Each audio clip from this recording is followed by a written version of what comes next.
So I'm going to call the meeting to order. We have approval of the agenda. So moved. Second. All those in favor? Aye. Aye. Okay, agenda is approved. We have reserved some time for public forum. Is there anybody who would like to speak? No? Okay. I'm looking at her. She's like, I'm just here to listen. I think that's. Oh yeah, thanks. I skipped it. Just I figured. Oh, I Roll call skipped it. now. That's all right. I'm sorry, I skipped roll call. There is nobody here for public forum, and I don't believe we received anything. Let's back up. He might be here for public forum. Should we just start over? No. We have Tyler via Zoom, and Jeff, Yep. John, Here. Deb, Here. Andrew. Here. Tyler, I guess you could have spoke for yourself. Sorry about that. You're good. I went out of order. I got a little ahead of myself. Sorry about that. We have approval of the agenda. There's nobody here for public forum. It is a nice room. We do have seating available, but nobody is here. So we will move on to. Anybody else? Paz? Okay. Okay. Is Adam on there too? Oh, Adam from Story County. He isn't? I can't see who that other person is. Yeah, Tyler, Cindy, and Okay. So Perfect. Adam is on the floor. Let's move on to the first item on the agenda under oral reports, administrator reports. And I believe we have some COVID-19 updates that you are going to prepare. Are we going to start? Yep. Lindsay, Is that all right? Absolutely. Thank you. Just a couple things so that you know. We had a chance to meet today. Lynn Reed is the person that's kind of keeping track of our orders. Dan was there, and then the vendor. And we're looking at within the next couple days, we'll have our last shipment of plexiglass in. They're already, you can see if you look around the tables and stuff like that, they're making the bases. Steve told me that they're probably 2/3 done, if not more than that. If the weather would cooperate and we wouldn't have storms, they'd probably be done now. We also have the situation where I know Dan has interviewed 2 people, or more than 2 people, I don't know how many actually, but 2 people will be hired for the full-time custodian that will be available. That's not on the agenda tonight, but will be coming. And the substitute or the floating subs are also in the process. I think maybe 1 or 2 of the buildings have those, and they will be done probably within the next, week? Okay. So offers have gone out, you mean, or we've identified them? We're still looking? Oh, cool. I think that the secondary maybe has a little more, I guess, have you guys interviewed yet, Mike? Or We Vic? have not interviewed for it yet. Okay. I mean, it's not like there's hundreds that you're interviewing, but. How many applications are we getting? We got 3. Even with the benefits and stuff, it didn't make any difference? Well, I take it back, we had 5, but the elementary and intermediate snapped theirs up, so there's 3 left for 2 positions. So you don't think the benefits as part of the package made any difference? I think it did, because some of the 2 were people that were already, that we had as subs, and I think they liked the consistency of it. Okay. So I think that didn't hurt. So we have 2 and we still have 2 more to get. Yes. The only thing with that is we lost 2 Yeah, so we lost subs. 2 subs. Right. You know what? Yeah, but no, Yeah, except they're exclusively ours now. Yeah. Yeah. I think what would have made it even more enticing if it would have been a full year, just a half-year commitment. But Why is it a half year? Right now, they recommended that we go a half rather than a full. Who did that? Legal counsel What was the reasoning? didn't feel that in this situation with this position, it would be a full year position. And the other thing is, it doesn't mean that it can't be prolonged, but just so try it out to see if it works, it's a good fit for everybody, and reevaluate the position. And then also, let's see what happens by December. And so that's. What did we budget for? We didn't budget anything for it. This is something that's an add-on because of COVID. All these positions have not been budgeted for. But when we first talked about it, it was, that's all right, we'll get to this. I think that Yeah, it's we'll get all to right. it. I think that we've got this in mind for a full year, but then there's just a point here where we're going to reevaluate At the semester. at the semester. So, good. Okay. Keep going. just keeping on, and there's maybe some things, I know there will be some things that the other administrators will want to add in. There were 4 questions that I think some of the board members wanted to talk a little bit about, or wanted me to hit, so that we make sure that we get a clear understanding. And I'm going to ask Gail to, Gail, would you pull up on the screen so that we could have the employee handbook that has the COVID changes? And the question that was posed was, what do we have for an approach for staff not choosing to return? And I think some of you attended or watched a webinar about this. And what I wanted to do is I want to go through what we have for COVID that's in our handbook. And then actually, when this meeting is over, if this handbook is approved, this will go ahead and go out to all of our staff members so they know exactly what's happening. Okay. Can I ask you one question? Yep. So we also have policies coming up. Do you think you'll be adjusting those handbook as, I- is that separate? I think that we've had those already adjusted. Right, and actually, I went ahead and posted some of those forms already to the website, assuming that they're going to be approved tonight. Okay, so this is purely handbook. So, Perfect. yeah, the handbook includes the updated forms. Thank you. Thanks, Lindsay. Yep. Sorry. No, that's fine. Oh, and this is in there. It's in the Dropbox, yes. So if you take a look at it, it's under School District Employee Handbook, and we wanted to make sure that everyone was aware of the employees of the district, what we were looking at for those COVID changes. So if you take a look at what we're looking at on page 1, and I'll try to go through them quick. I'm not going to read them to you, but you'll see to make sure that our people know exactly what we're talking about. If you take a look at that, on the opening statement, we're basically saying the safety and the well-being of our staff during COVID pandemic is a high priority. We know that, and we want to make sure that all of our people know that, whether that's our students, our staff, or the public. And then it talks about we have additional resources that are available if staff would choose to look at any of those, and they're on our website. If you take a look at the next one that's highlighted, it says it includes online learning platform. That's something new that we're going to have this year. It could be Zoom, it could be Google Classroom, and other different means of virtual learning. If you take a look at page 9, if you skip back to that,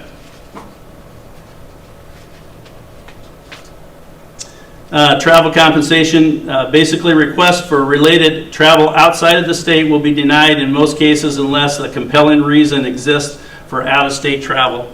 Right now, we're just, that's not something that we're going to do. So we want to make sure that everyone understands where we're at with that. If you take a look at page 12, again, it talks about employee searches. We talked about not only the website, the server, but online learning platform is part of that.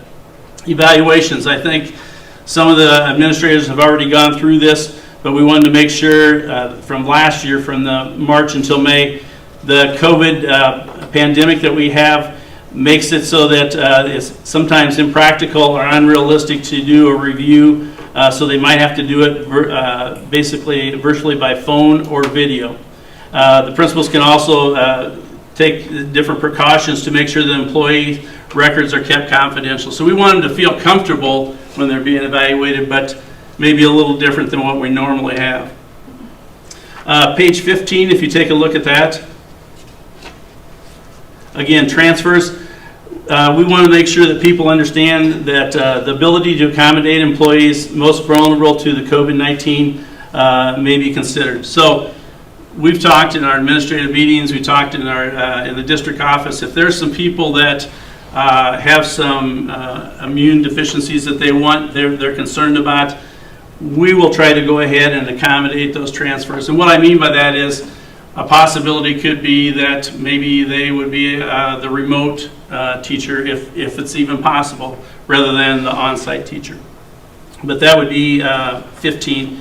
If you take a look at 16, page 16, basically the work day, we might be in a situation where we will on Wednesday, but it might even go further than that, where we have online learning platform during the work day. So we want to make sure that we have that in there. The fees, if you take a look at those, I want to make sure that people realize that students cannot be charged a fee for mask or other personal protective equipment. What we're doing is we will provide each student with 2 masks. They're a cloth mask, and in the elementary and the intermediate, we have face shields. Did I get all of those that I wanted to there? I think I'm talking to my point person over here. Go ahead. Good. And our PTO is actually paying for one of the masks for us. Yep, that's good. I'm glad you said that. If you take a look at the next one, employee use of district vehicles. After the use, the district will sanitize the vehicle by the transportation director in accordance with the public health guidelines. We're going to be doing the same thing, folks, when it comes to our buses. They're going to be sanitized in the morning, and then when they run their route, and then they'll come back in and they'll be sanitized so they're sanitized and ready to go in the afternoon. This is the cars, the vans, things like that. If you take a look at the next one, it's basically the facilities. After use, school facilities and equipment are to be sanitized by the employees of the custodial staff in accordance with the public health guidelines. What we are set up to do once we get back into school, I believe it's every 2 hours, that we're going to come around with our custodians. Well, I maybe take that back. Are we in a situation where we have to do it hourly with the restrooms? Around lunch, we were going to. Around lunch. Hourly. If you don't know, Sorry, can I go? Ashley is our point person on this, so that's why I'm checking to make sure that we have all the different things in there. I picked this I was really just saying, spot there's a because spot. I thought Cindy was coming, so I Yeah. thought You can move up if you'd like. Dress and grooming. Employees are expected to follow the district's COVID mitigation strategies regarding face coverings. The employees in the district will be wearing face coverings, and those are being provided by the district. If you take a look at the next one, it's on page 24. The school district employees should contact the principal or immediate supervisor if there are concerns regarding working conditions. We want to make sure that people feel comfortable. And if they feel comfortable, if there's something that's out there, they will come and talk to us. And that's what we're or a special reason. We want to try to basically limit the use of those during this time. Transporting students, again, we're going to follow the public health guidelines. And the next one is on page 3, communicable disease. Employees with a higher risk of developing severe illness from COVID or have immediate family members who are at higher risk for developing severe illness from COVID and requesting accommodations should contact their building principal or immediate supervisor. So what's going to happen there is if that situation presents itself, they will talk to their building principal, and then we're going to direct them to come into the district office and talk to us about that. I know that Gail and I have had different conversations about the overall process that we need to follow for that. Do we have any sense of that, Lindsay, or will we talk about that later in the meeting, kind of what staffing looks like, or how you think that's all going to play out as far as, you know, how many teachers are we going to be short as a function of these accommodations, or does it kind of work out with regard to how many people are going online and that Right. sort of thing? I asked the same question in a couple different meetings, and I'm not, of course, we won't say any names or anything like that. I don't know that we have any that have expressed. There may be a person that's maybe talked to an administrator or so, but I think it's not that they don't want to teach in the regular school day, but maybe if the opportunity was there, they might do the remote. But I think I was wanting to know the question that you're kind of asking, are there going to be a lot of teachers that are going to say, you know, I'm really concerned, I'm scared about coming here, and I don't want to do that. And we haven't had that. And we're trying to stress to them, we want to make it as safe as possible. That's why we're doing some of the So different your things. sense of it is we don't have a big gap at this time. And I don't. so Do you that's guys, fantastic. administrators, any comments on that? I've not heard of any not any treatment. Okay. Excellent. I did have 2 resign, but they were support positions that we're going to Phil, not teachers. Okay, good. Another one is absenteeism, and this is where it gets kind of challenging, and we want to make sure that we work with our staff, employees with a higher risk of developing severe illness from COVID-19 or have immediate family members who has a higher risk of developing severe illness are requesting accommodations should contact that building principal, and we talked about that. Vacations, and I'll talk a little bit further in this. So right now, what we're basically saying on employee vacations, they may be taken, the vacation may be taken during the school year, provided the vacation does not disrupt the operation of the school district. Employees must submit the vacation request to their immediate supervisor, and will determine the request will disrupt the operations of the school. There is a question that I'm going to hit, probably if it's not the next one, the one after that, and that is if we're going to limit basically staff or students for travel. So I'll come back to that, that's all right.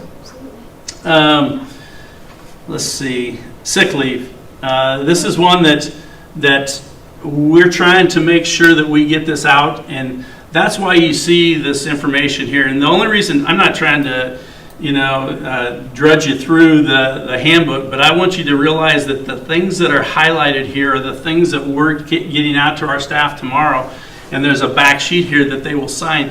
So if they have any questions, they can ask the building principals, they can ask the district office, or they're made aware of how we're going to handle it. Go ahead, Deb. Yeah, so it was actually on employee vacation, and I'm a little bit late, but it might apply to those others. Is that a different policy than what we currently have? Or are you just trying to like reiterate it? Do you have the To be formal one? I'm not Yep. always aware of the details of the original one, So but the only people that qualify for a vacation are 260 people. So we have custodians, Lindsay, me, and Tia. And so we got a handful, and usually those happen during the summer. Vacation usually happens during or we take it during Christmas break or when school's not in session. But so nothing really had to change about that No. as a result of COVID. So this little, and of course, all of these came from the recommendations of the ISP, okay? So this one, I think they put in there mainly to make sure that it doesn't inconvenience just Gotcha. the operation of the school. We're trying to make sure things, we don't have more changes than we need and trying to keep things flowing. And most vacations happen during the summer. Okay, that makes sense, thanks. I didn't know. I assumed there was something different because it was on the change, but I didn't understand that was different. This is what, if you go to our website, this is the document that I was talking about, and it's been on there. Well, it started April 1 and it goes to December 31st right now. It could be extended depending on what's happening. This is the employee rights, and it gets into the details of what we're trying to say here and maybe making it a little bit easier. If you want to take a look at that, you're more than welcome to do that. But for the sick leave, employees who are ill are encouraged to stay home. Basically, evidence may be required regarding the mental or physical health of the employee when the administration has a concern about the employee's health. Evidence also may be required to confirm the employee's illness or family member's illness. And I'm not going to go through it all. You can read what it says there. But that's the reason that we're putting that in is because this, what's the actual title of that? The Families First Coronavirus Response Act. If I can add a little bit in here. Yep. As we get deeper into and we talk about the actual leave forms that people go to, in the forms, it talks about where documentation is needed, a doctor's notes. And so that's where it says it's referring to documentation. And when an employee fills out a form, they'll see exactly on the form that a doctor's note is required and needs to be submitted with their form. And so we're kind of including and just letting people know right up front that more documentation will be needed, so. And we actually have, go ahead. Sorry. Lindsay and Gail, would it make sense to go ahead and put FFCRA in our handbook? I mean, specify that act or? Yeah. Yes, it is actually on page 38 under temporary leave, and it's marked that it's available until December 31st, And it calls out the act. and it actually calls out the act and goes into more detail. Not. Yes.